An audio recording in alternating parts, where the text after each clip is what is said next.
नाज़रीन जेके बरसातूं पियूं आहिनि ऐं बरसातुनि जेका तबाही मचाई आहे, जंहिं बाद असां हिन वक़्तु तालके कुंडरी जी यूसी शेरखान चांडियो में मौजूदु आहियूं, जिते जेका यूसी आहे उहा मुकमिल तौरु पाणी हेठि आयल आहे। हिते जा जेके सवें ॻोठ आहिनि उन ॻोठनि में पाणी बीठल आहे। हिते सवें एकड़ जेको हज़ारे एकड़ फ़सुलु आहे उहो ॿुॾी वियो हलियो आहे। इन हवाले सां हिते जा जेके ॻोठाणा आहिनि उन्हनि सां ॻाल्हियूं कंदासीं।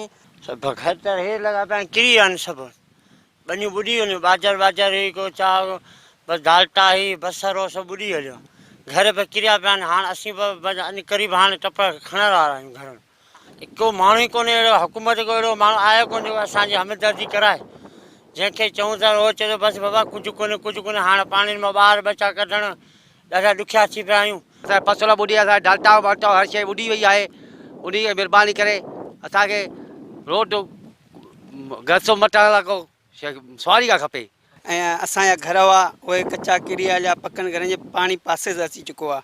ऐं हुकूमत खे इहा ई घुरिज आहे त असांखे को टेंट या राशन वग़ैरह थोरो घणो ॾिनो वञे त कुझु असीं गुज़र सफ़र में अॻिते हली सघूं। बरसाति तमामु घणी पइजी वई हली आहे, उन करे असांजी ॿनी ॿुॾी वई आहे।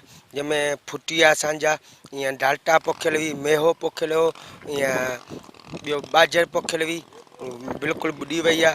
ॻोठु मलूक ॻोठु न्याज़ी खान चांडियो, ईअं ॻोठु शरीफ़ खान चांडियो बिल्कुलु ॿुॾल। अॼु ताईं माने उन वटि पाणी आहे उन ॻोठनि में। छा माण्हू रोडनि जे पासे में ग़रीब वेठा आहिनि, कंहिंजो घर झुरी वियो, ॿनियूं पाणी फ़सुलु त तबाह थी विया माण्हुनि जा, ग़रीबनि जा। अचनि था वॾा माण्हू रुॻो फ़ोटू कढाइनि था, फ़ोटू सेशन कराए इहे था रवाना थियनि। कंहिं पुछियो आहे कंहिं ग़रीब खां, कंहिं सार लधी आहे, कंहिं वटि अटो को, कंहिं वटि बाबा टेंट को, राशन को शइ कंहिं पुछी आहे कंहिंखां?